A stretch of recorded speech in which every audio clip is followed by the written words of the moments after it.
Let's talk about how we are going to make the most of the last few weeks of the year. You might know that I am so deep down the business planning rabbit hole, and I've been talking about it here for the last couple of weeks because this is a really important season to take stock of what worked in 2023 and decide what you want to hone in on in 2024. And so at the end of this video, I'm going to share how you can download my end of year checklist for your real estate business.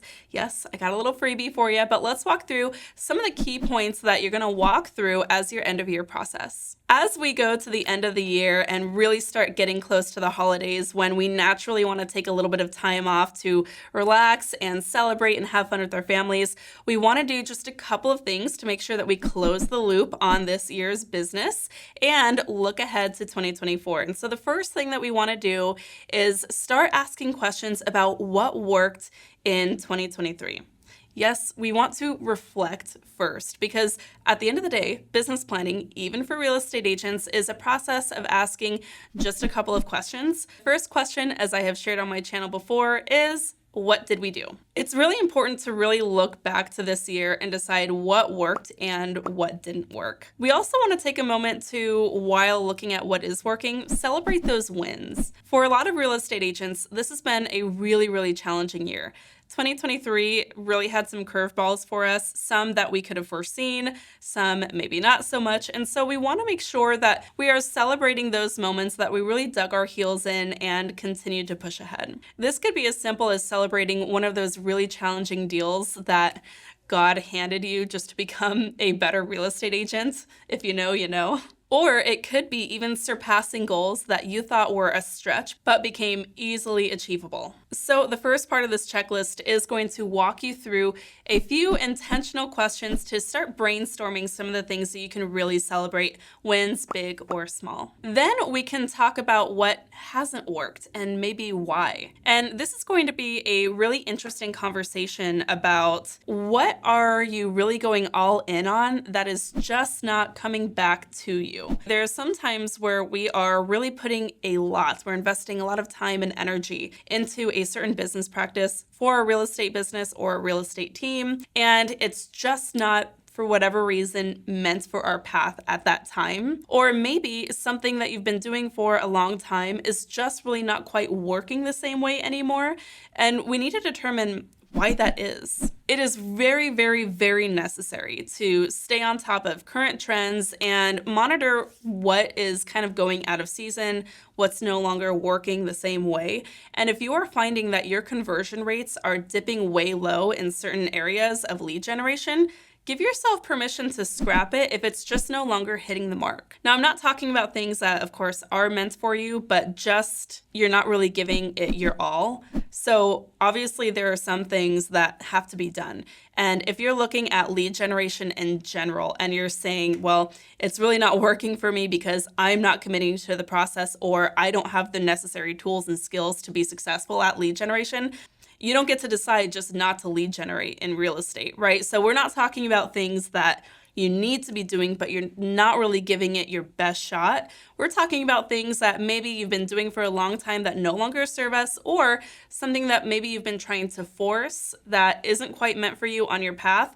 We're going to table that for now, put it on a shelf, and then move on to other things that we can double down on that are really working for you in this season. After you've kind of made a little bit of a rough list here, you're going to have a list of things in one column that are wins and that we want to keep. And then we're going to have a list in another column of things that we are no longer doing going forward. After we have a little bit of that brainstorming out in front of us, we can decide to set our intentions for the end of the year. And that's the next thing that I want you to do. And so it's really important, number 2, to set your intention for this next season that we're going into. If you are going into the holidays, for example, feeling totally burnt out, lacking inspiration, and just exhausted, needing a break, then I want you to allow yourself to have that. Honor what you are feeling that you need in this season, because at the end of the day, this is a great time to take your foot off the gas a little bit and rest and rejuvenate yourself so that you go into the new year feeling invigorated. On the other hand, if you're coming out of a really kind of interesting season where a lot of stuff has been going on in your personal life and you weren't totally solely focused on business, up until now.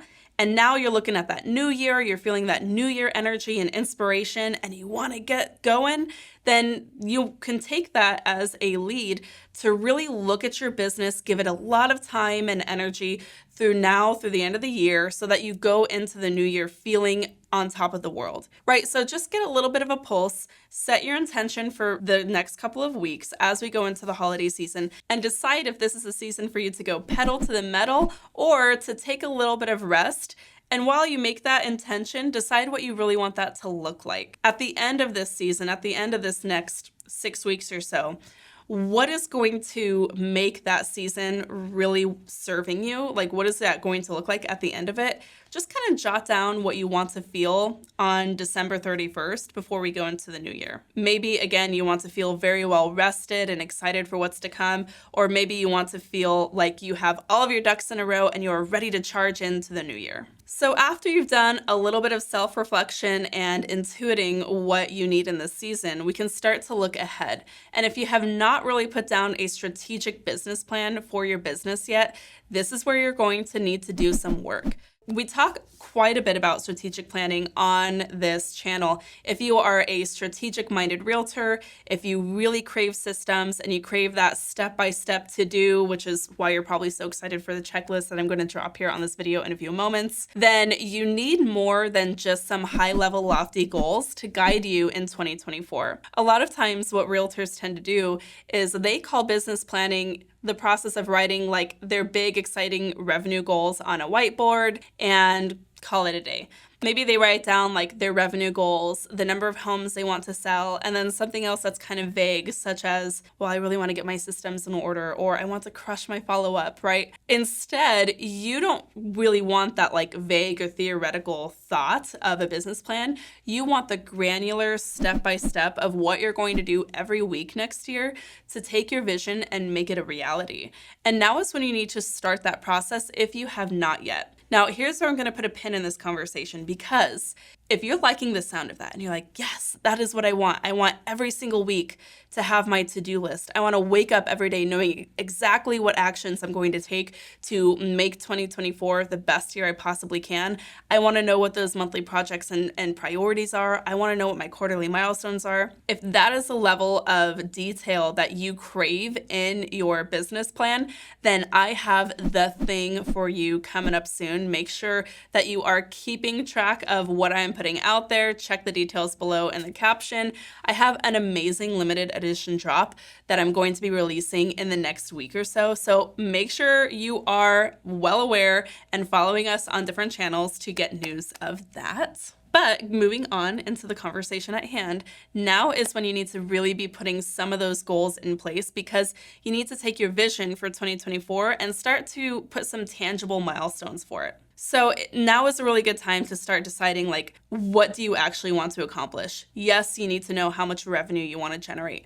Yes, you need to know how many deals you want to close. But more specifically, you need to start deciding what actions and projects you need to take on in order to achieve those. Because remember, those results, like the goals of earning 100K or whatever have you, that's the byproduct of actually doing the work. And so the most important thing that you can do in this process is identifying the results you want to achieve, yes, but then take it a step further and break that down into which steps you need to take week after week, month after month to make that a reality. So for example, if you want to double your deals next year, do you have the right lead sources in place?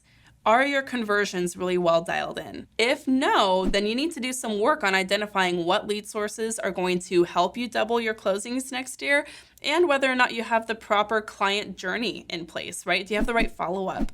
Do you have the right resources necessary to hold a conversation or a consultation rather that gets a commitment from your clients? Do you know how to get them to the closing table and then generate more referrals and repeat business from them after that? That's kind of the client journey that you want to start thinking whether or not you have for the different lead sources. This is the conversation you need to be having beyond just the high level picture that you might already be thinking for 2024. From there, you can get pretty detailed in how you are planning out the year. And so that is what I'm going to leave you with today. I have a checklist for you for the end of the year to kind of follow along this process and really get you in the right frame of mind to start deciding what you want 2024 to really be all about and how you're going to get there step by step. And like I said, if you love the idea of that granular strategic plan that is going to break down those lofty goals into your quarterly milestones, your monthly projects, and your daily and weekly routines all done for you,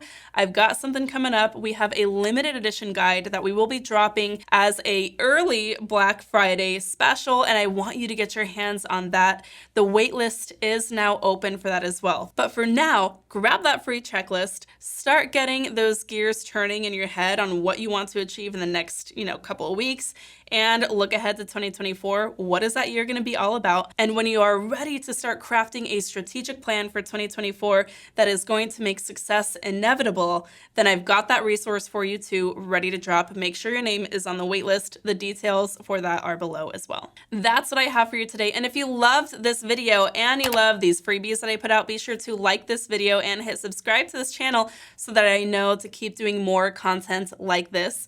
You just taking a simple moment to like and subscribe to this channel allows me to continue putting out content that really helps serve you in your business. So I appreciate your support. Thank you so much for tuning in. Until next time, keep on crushing it.